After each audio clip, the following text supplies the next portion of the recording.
This conference will now be recorded.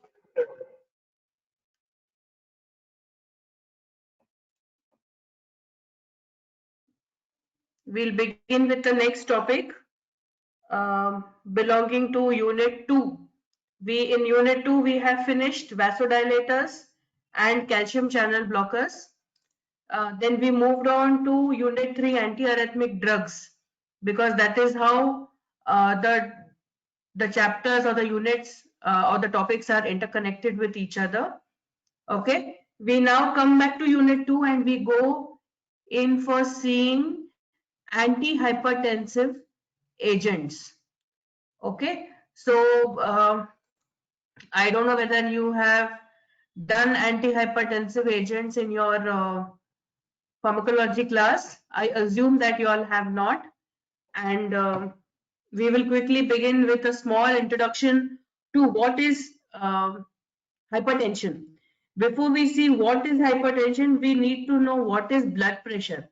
Okay, so this term blood pressure is actually, in simple language or in the most straightforward sentence, it is the pressure of the blood in your body. Okay, now why does your blood require pressure? What is the need for the blood to have pressure? Now you know there is gravity, and when water is falling down from a place which is at a height to a place which is at a lower height, that at that point of time that water does not require any energy. It can fall automatically due to gravity or gravitational force. Now, at the same time, the reverse situation, when you are wanting to move water from a lower level area to a higher level area, at that point of time, we usually use a pump. Okay, or in general, you need to use some kind of force. So this force is pressure, and this pressure in the body or in the blood is exactly for the same reason that the blood has to be pushed around in the heart, and from the heart it has to be pushed out of the heart so that it can be supplied to the different parts of the body. So this pressure with which the heart pushes the blood into the aorta, so that from the aorta the blood can move out to the different parts of the body, is what is pressure, and this specifically is called as systolic blood pressure. Okay, the pressure or the force with which the heart pushes the blood from the left ventricle, which has got the purified blood, from the left ventricle into the aorta. This is called as blood pressure, or in specifically it is called as systolic blood pressure. And when the heart is resting, after this blood has been pushed out from the heart and the heart is resting, that time the pressure decreases on the walls of the arteries, on the walls of the blood vessels in the heart. That is called as diastolic blood pressure. Okay, so there is blood pressure, and then there is systolic blood pressure and diastolic blood pressure. Systolic blood pressure is the one in which the heart is active and it is pushing out the blood in force with pressure out of the heart from the left ventricle into the aorta, so that it can be supplied to the different parts of the body. And after this, the phase which comes where the heart relaxes, where the blood pressure falls down to a certain degree, that is called as diastolic blood pressure. And the instrument used to measure this blood pressure is what is called as a sphygmomanometer. You all must have seen, we have it in our college also, you probably have even handled it in your HAP practicals. There is a rectangular box, and this rectangular box has a meter gauged a meter gauge in which there is mercury. Okay, and there is one cloth which has velcro and that is tied to the arm, and then there is pumping done so that the air fills into the velcro cloth, and the velcro cloth, it will become big. Okay, it will blow up, and then the pressure is released and it is seen how much the mercury levels in the meter gauge fall, or at what number they fall. Okay, so this instrument is called as the sphygmomanometer, and the normal blood pressure is said to be, the systolic and the diastolic blood pressure is said to be 120 by 80 mm Hg. Okay, it is called as 120 by 80 mm of Hg. Mm of Hg is nothing but that mercury mm, how much the mm length the mercury is covering. Okay, now 120 by 80 by the guidelines of WHO and all the other medical universities across the world seems to be the most universal level of the blood pressure that is to be measured. Okay, it is said to be 120 by 80 mm of Hg. Now, if you see the Indian scenario, you will see a lot of doctors, your general physicians, who will say even 140 by 80 is okay. You can say that it is a normal blood pressure. 140 by 80 is also considered to be a normal blood pressure. Now, when the blood pressure starts increasing, you usually note you usually concentrate on the diastolic blood pressure. Okay, so usually the diastolic blood pressure value is 80. It is 120 by 80, 120/80, or 140 by 80. So this 80 value maintenance is very important.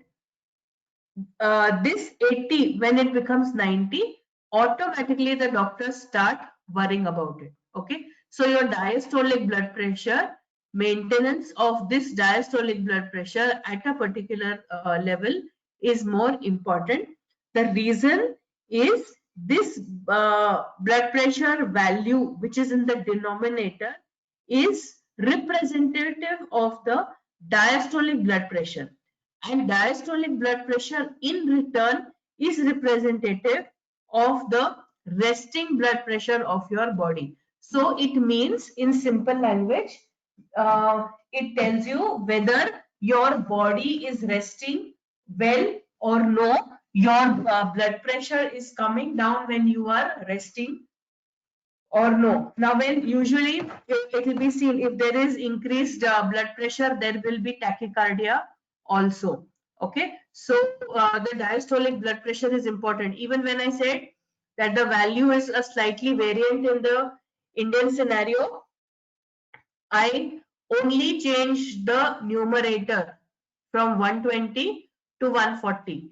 I kept 80 as normal, okay, or the same value. I did not change the value of 80. It is discouraged that the value of 80 should be more than that, because even if 80, like I said, 80 becomes 85 mm of Hg also, immediately the doctor tells you you need to take rest, or he will make you rest for some time, and again the blood pressure will be noted. Okay, so this is the importance of systolic and diastolic blood pressure. Systolic blood pressure is the numerator, diastolic blood pressure is the denominator.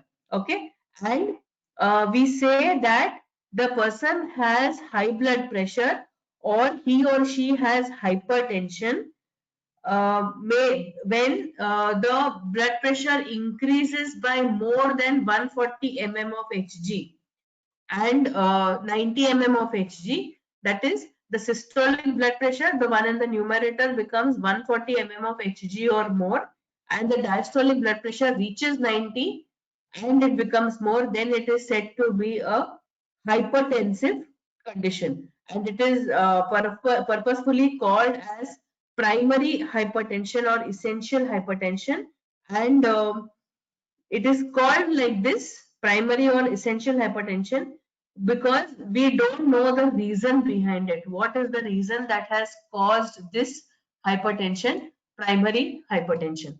Okay, and the other type is secondary hypertension, whose cause you are aware of and which can be correlated to some other reason or to some other factor, because of which the person is suffering from secondary hypertension.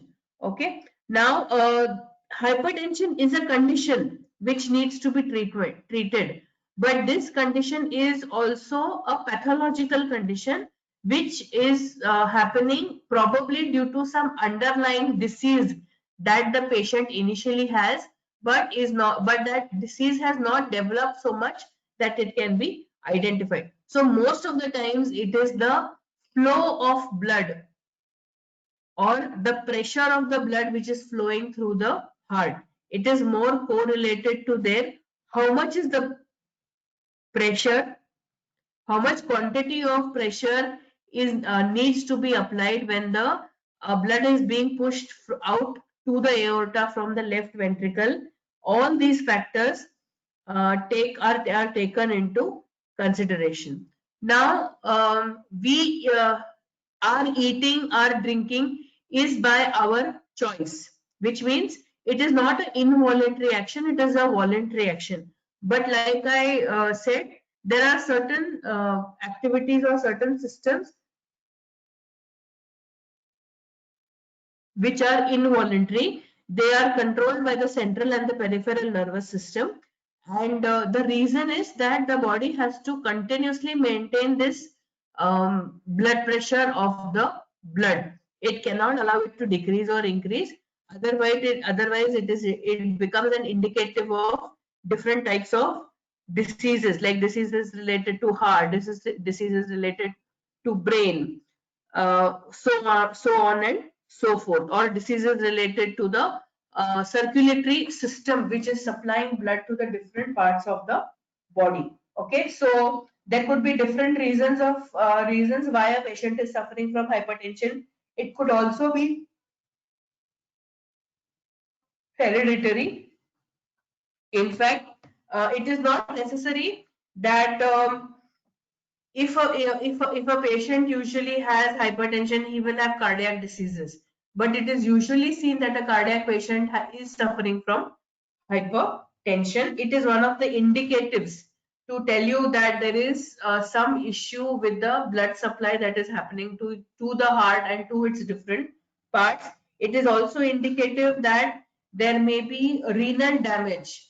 Okay, blood pressure and functioning of the kidneys is very much correlated. So it may be that because of hypertension there may be damage also to the pair of kidneys that you have.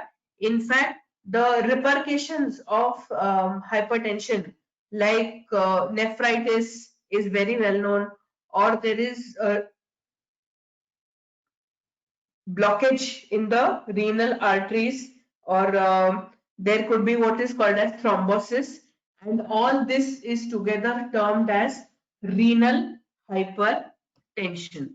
Okay, so there are several factors also which are responsible for instigating a person to become hypertensive, and one of the factors is hereditary or genetic. It is very true that hypertension is a genetic disorder, or even heart ailments are also genetic. They are passed on from one generation to another. Okay, so when you are facing a situation where the blood pressure is high of the blood, that is it has crossed 140 mm of Hg to 90 mm of Hg. In that case, you say there is hypertension, and this along with this there will be increase in heart rate, the stroke volume will increase, blood volume increases, viscosity of the blood will change, or sometimes there may be some chemicals which are released in your body, because of which also you may face hypertension. Okay, so take down.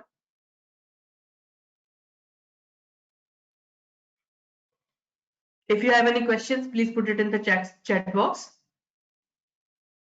Blood pressure is the pressure which is exerted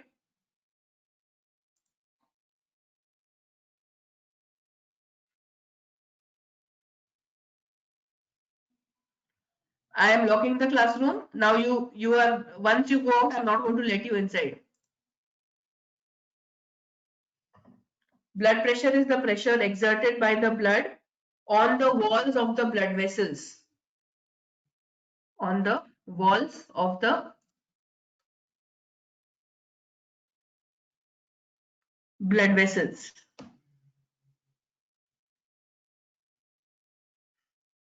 Blood pressure is of two types. Systolic blood pressure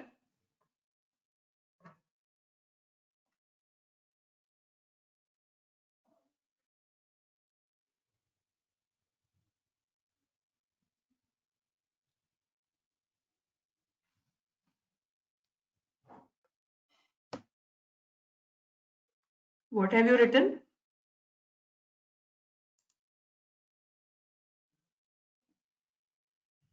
Yes, there is a very nice question. Does the normal blood pressure vary with age? Yes, to some extent. Okay, if you see the heart rate of a fetus, the heart rate of a fetus is way high. We say the normal heartbeat should be 72 to 80.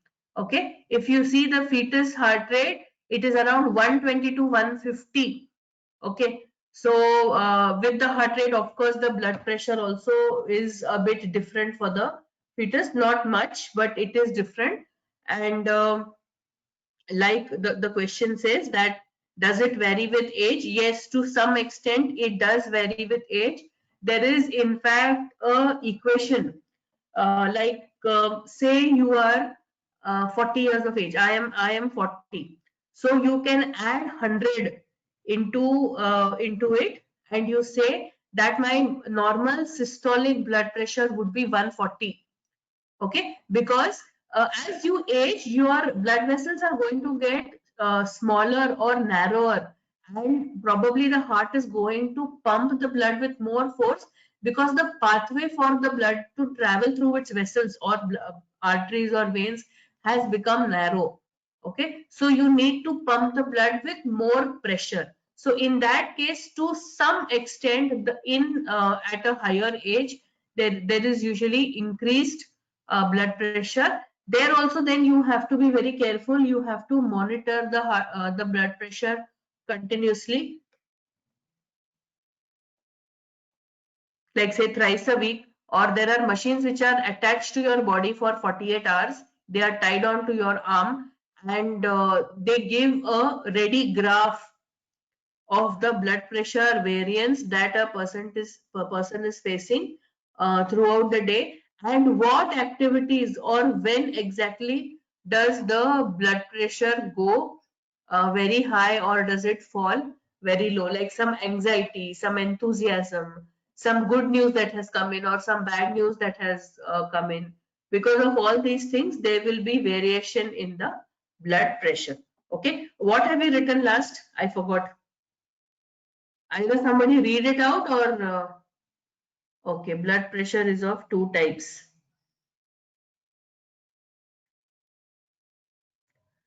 First is systolic blood pressure,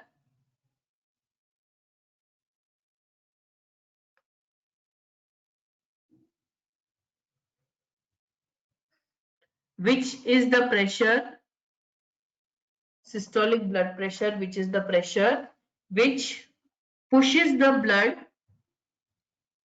which pushes the blood into the aorta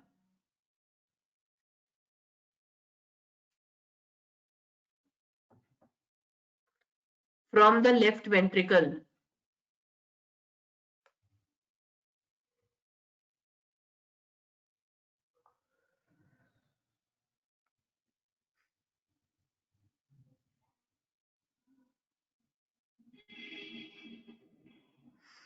And the second type is when the heart is resting after the blood has been ejected.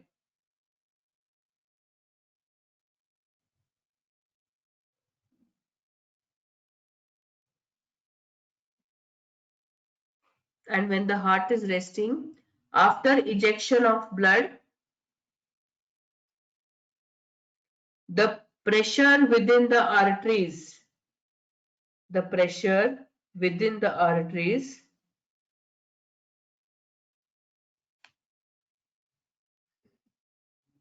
is called diastolic blood pressure.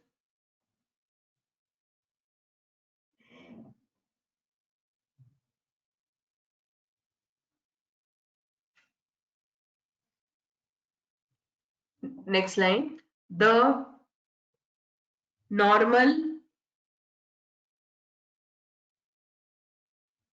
normal blood pressure value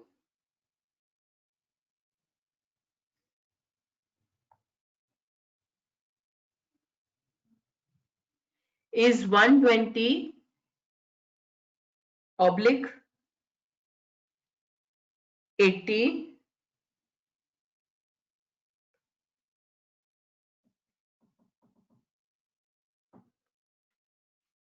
mm, both the m are small, mm, capital H, small g, mmHg.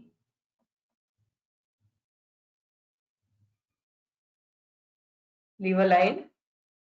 Hypertension is a state or a pathological condition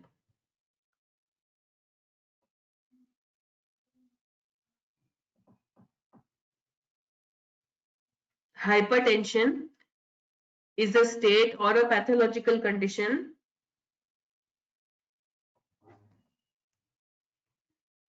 when the systolic blood pressure increases, when the systolic blood pressure increases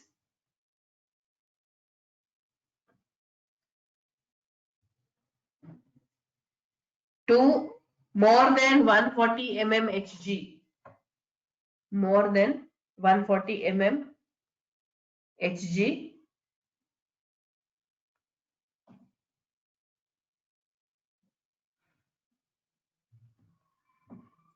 and the diastolic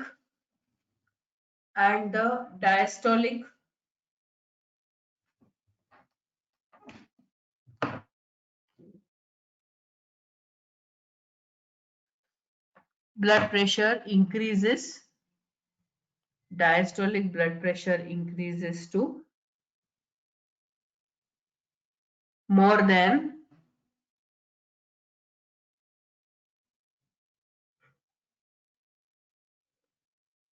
90 mmHg, more than 90 mmHg.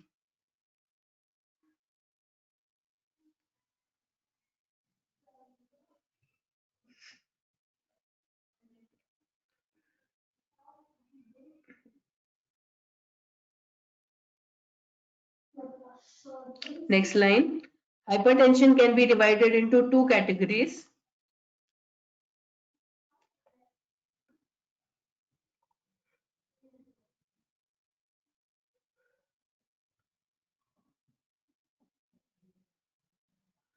Primary or essential hypertension, primary or essential hypertension,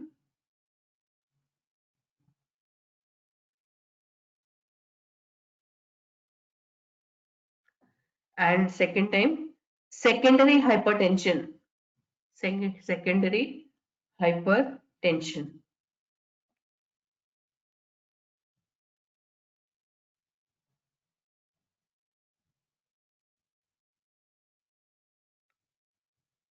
Leave a line. Several physiological factors cause hypertension.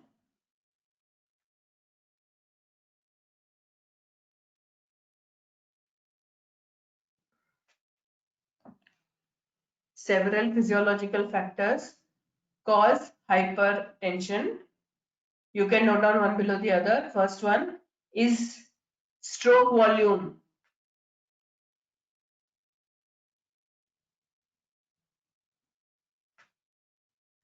Second, heart rate.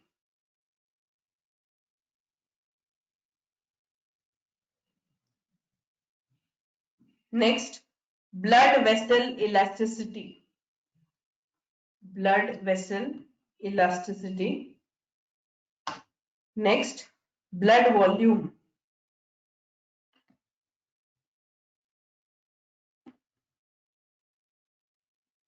Next, viscosity of blood.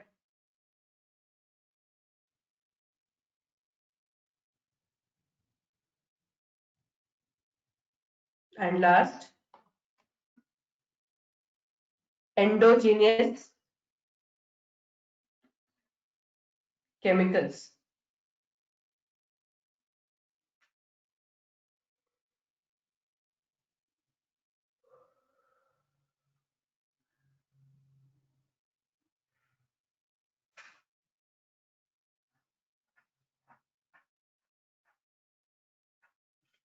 Other factors include hereditary or genetic.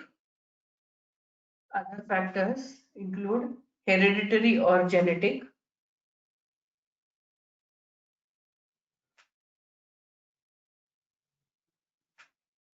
Excessive consumption of salt.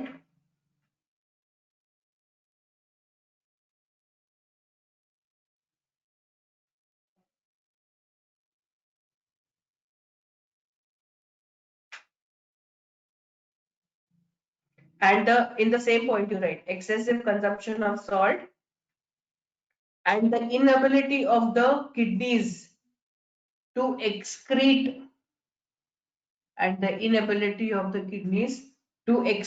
the salt and water out of the body.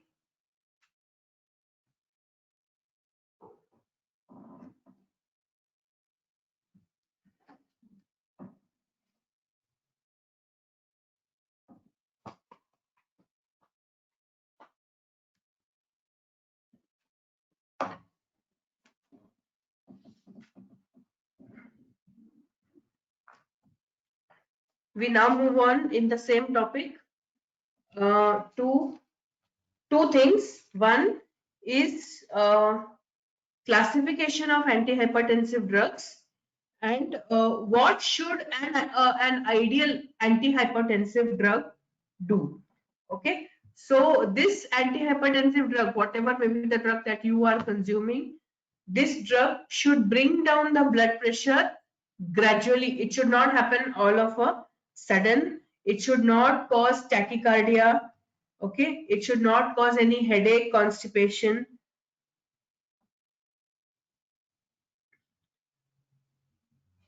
These are some of the pointers for a good antihypertensive agent. Okay, so take down.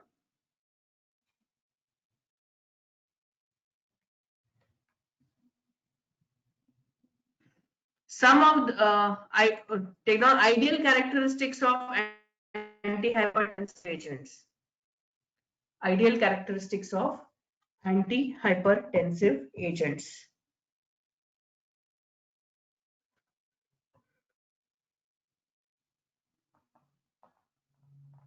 Number one, should gradually lower the blood pressure. Should gradually lower the blood pressure.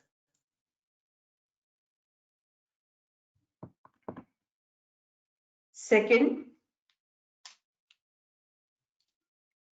it should not cause tachycardia, tolerance, and other side effects.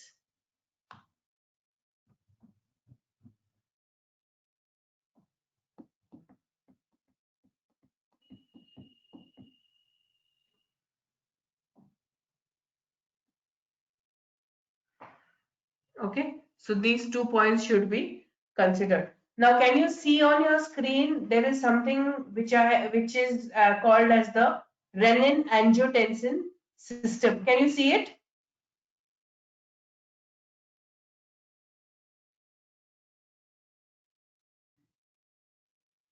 Yes. Okay. So, renin is a hormone or it is an enzyme that is secreted in your body. And one of the points that we made while writing down about the introduction of hypertension or high blood pressure is the salt intake.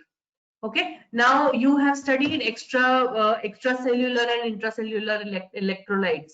When you are doing or when you are studying in extracellular and intracellular electrolytes or electrolytic ions, one major factor that you should always remember is sodium will never travel alone.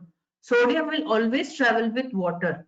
Okay, now the example I'll give you for this is very often in pregnant women or with people who are aged and they have any damage to their kidneys, or over a period of time because of sitting for a very long period of time, there is a puffiness or there is a soft balloon like thing that gets formed when you see your legs, okay, the feet of your legs when you will see them. And this is mainly due to the water collection that has happened in that particular area. Okay, now why this water came into that place is because of the excessive consumption of sodium. Okay, all your food is containing sodium hydrochloride and sodium chloride, and this sodium chloride has a Na plus ion and a Cl minus ion. So when this Na plus ion is there and it is moving in and out of the cell, it will carry water with it. Okay, so that is the reason whenever there is swelling at the feet or there is swelling on the face, there is swelling on the hands, always there will be water retention. So the moment you bring down the salt levels or you bring down the sodium ion levels, the swelling or the collection of water in along with this sodium, all this will get cleared out. Now all this is being controlled by a hormone whose name is renin.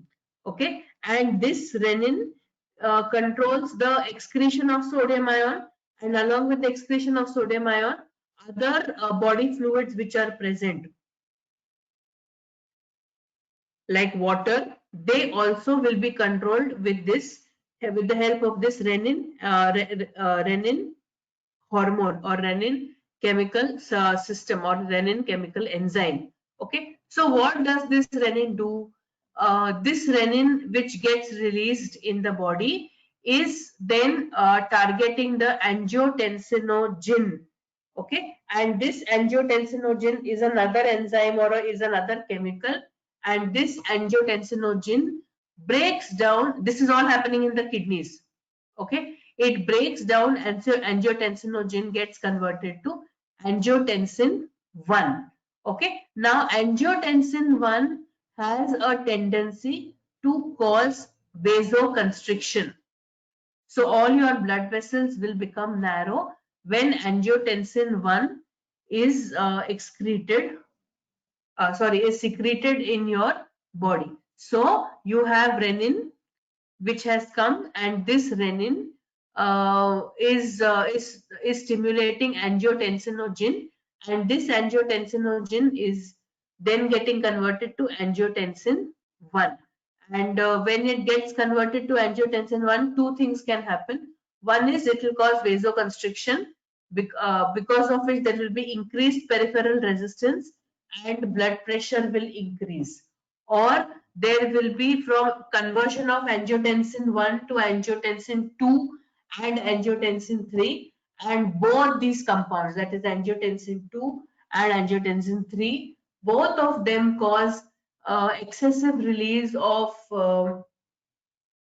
aldosterone or excessive secretion of aldosterone, and then from there it will cause retention of sodium and fluid, and the cardiac output will increase and blood pressure will be maintained. Okay, so in short, in one line, if I want to tell, I will tell this is the renin angiotensin system which is present in our bodies internally, and in the kidneys it will produce renin, the enzyme or the chemical substance renin, and this renin will then form angiotensinogen.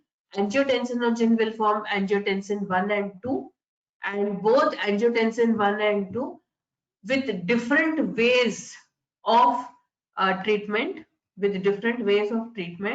or with different actions further, will cause vasoconstriction. It will cause the retention of fluids. It will cause sodium retention, and that there will be increase in cardiac output. All this will cause increased blood pressure. Okay, so if you want to use a drug which is going to decrease your blood pressure, you have to go reverse in this flowchart. You want in the end, the end result you want is decreased blood pressure. So your cardiac output should decrease. So sodium and fluid retention should not happen. Aldosterone secretions should not happen. Okay, and if this doesn't have to happen, then angiotensin 2 and 3 should not be formed. And then there should be no vasoconstriction. And if there should be no vasoconstriction, then there should be no angiotensin 1 formed. Okay, so if angiotensin 1 and 2 is not formed, then which it means that angiotensinogen has not formed. And if angiotensinogen has not formed, it means that renin has not been formed. And if this renin is not released, and the renin levels are not maintained, then you can maintain the blood pressure, you can control the blood pressure. As soon as renin will be released, there will be elevated blood pressure. Okay, so take down this renin angiotensin system quickly. Once you finish, put it in the chat box.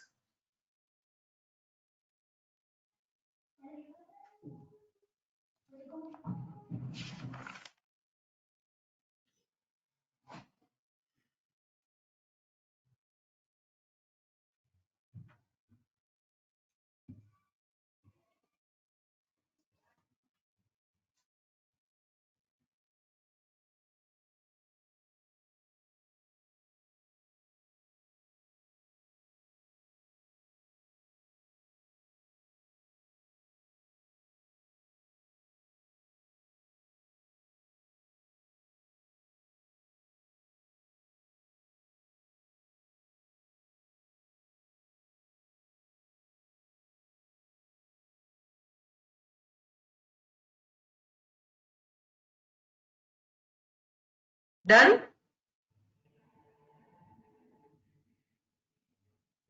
Once you're done, put it in the chat box.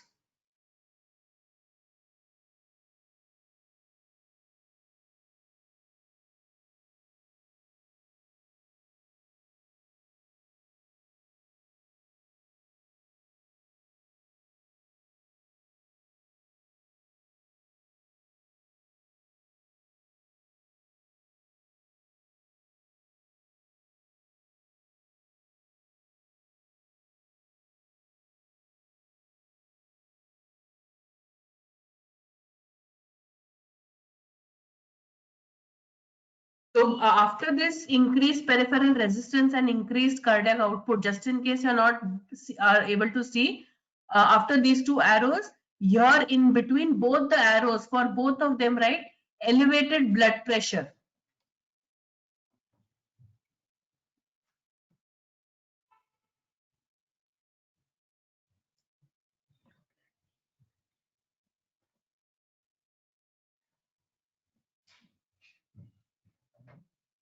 Yes, okay. Okay. So this is the renin angiotensin system.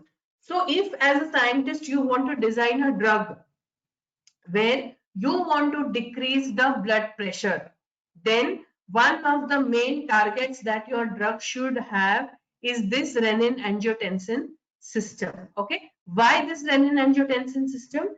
Because according to this renin angiotensin system, when renin is released, it causes angiotensinogen to release. Then it causes angiotensin 1 and 2 to be formed. Both 1 and 2 have different types of activities.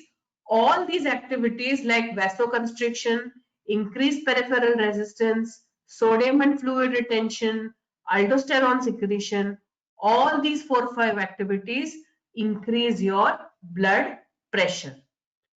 Okay, so if you want a antihypertensive agent, you should have a drug, or one of the targets could be this renin-angiotensin system, where you could probably prevent the formation of renin or release of renin, or you could prevent the formation of angiotensinogen or angiotensin 1 and angiotensin 2, so that these further actions are inhibited and stopped, and there is no elevation in the blood pressure, there is no elevated blood pressure, there is no hypertension. Okay, so take down.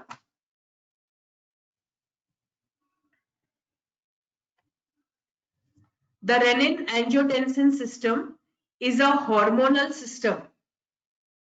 The renin-angiotensin system is a hormonal system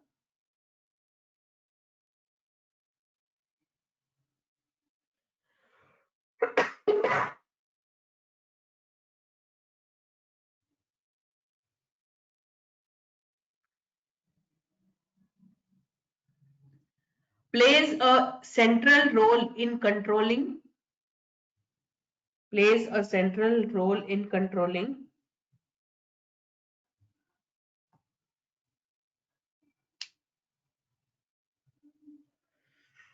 sodium excretion, sodium excretion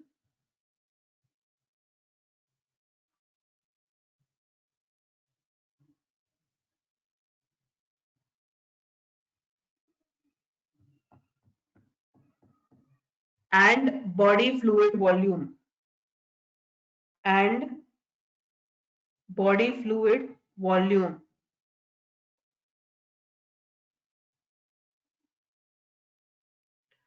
It closely interacts with the sympathetic nervous system. It closely interacts with the sympathetic nervous system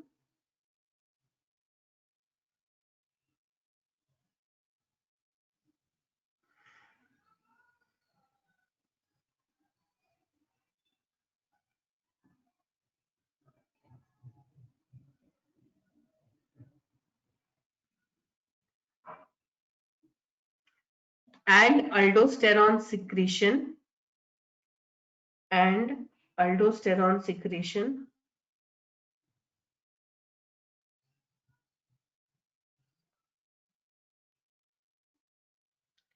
in regulating blood pressure, in regulating blood pressure.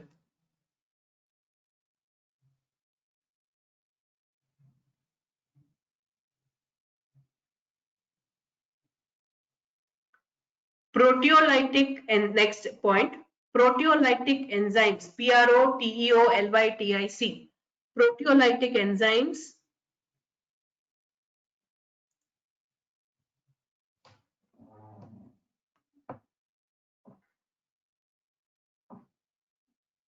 which are circulating in the system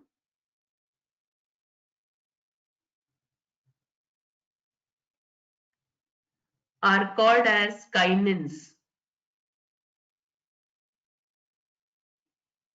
are called as kinins, KININS, kinins, and they regulate the action of the renin-angiotensin system, and they regulate the,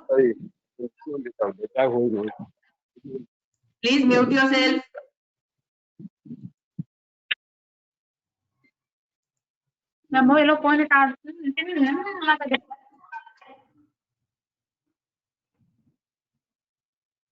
Renin-angiotensin system.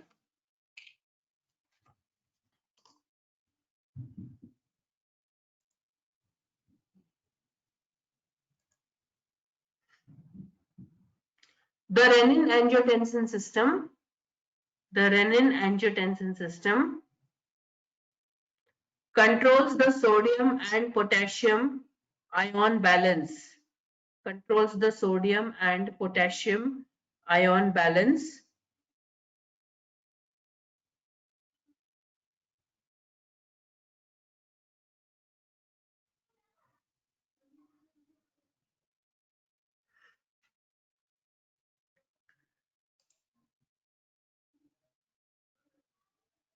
through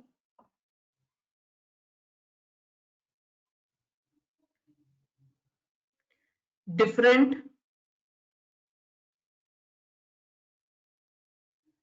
kinins, through different kinins,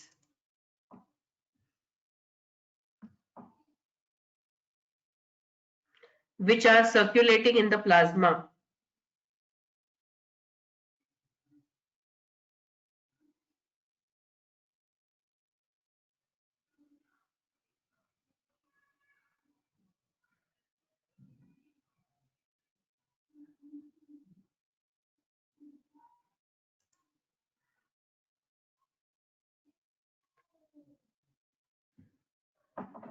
Next line, renin,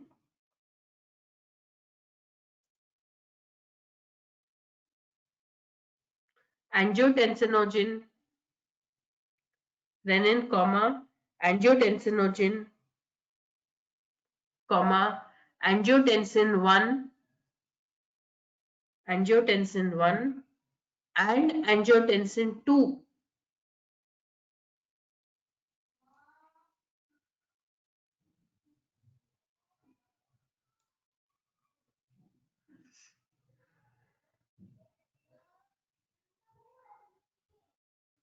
All of them together play a role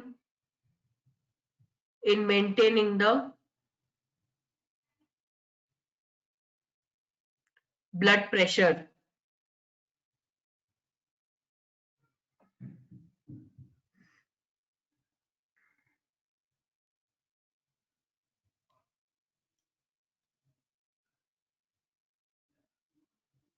Leave a line. Angiotensin 1 causes vasoconstriction and increases peripheral resistance. You have already written in the flowchart, we are writing it in words. Angiotensin 1 causes vasoconstriction and increased peripheral resistance.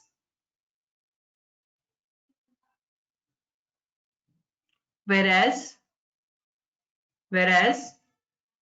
on the next line, right, angiotensin 2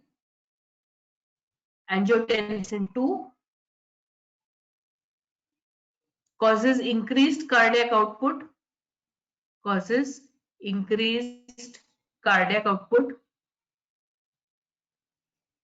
sodium and water retention,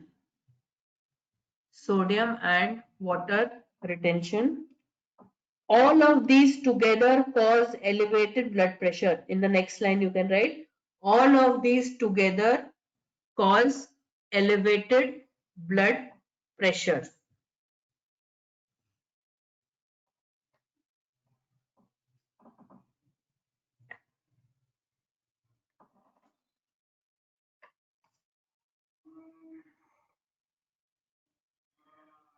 Leave a line.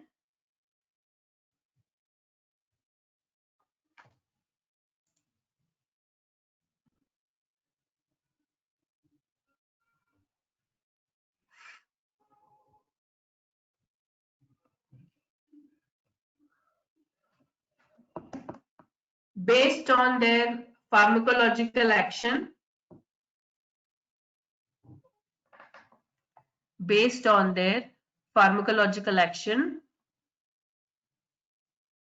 antihypertensive agents are classified as follows. Antihypertensive agents are classified as follows.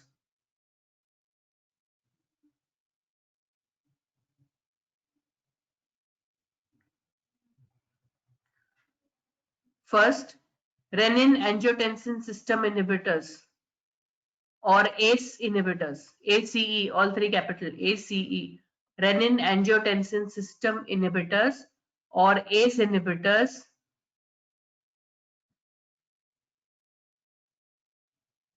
Example, captopril, CAPTOPRIL, captopril. Next, angiotensin antagonists.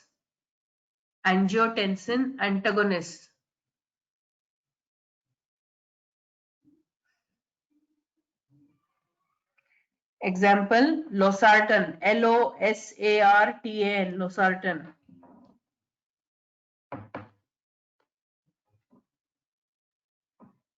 Next, selective alpha adrenergic antagonist. Selective alpha adrenergic antagonist. Example, prazosin, Prazosin, prazosin. Next, centrally acting adrenergic drugs. Centrally acting adrenergic drugs.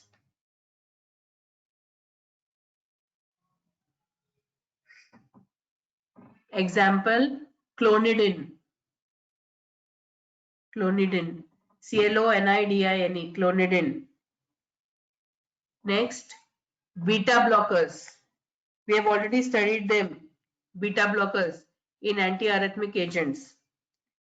Example, propranolol.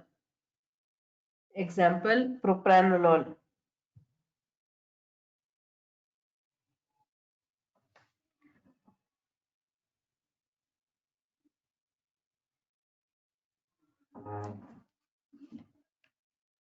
Next,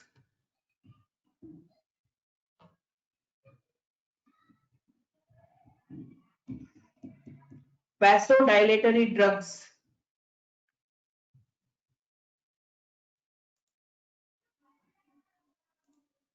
Vasodilatory drugs. Example, hydralazine hydrochloride. Example, hydralazine hydrochloride.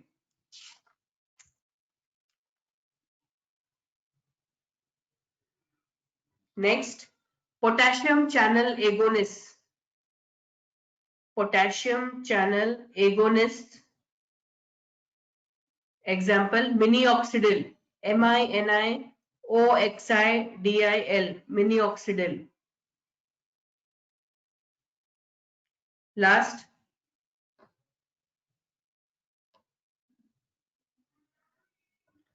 adrenergic system inhibitors. Adrenergic system inhibitors. Example, reserpine. Example, reserpine.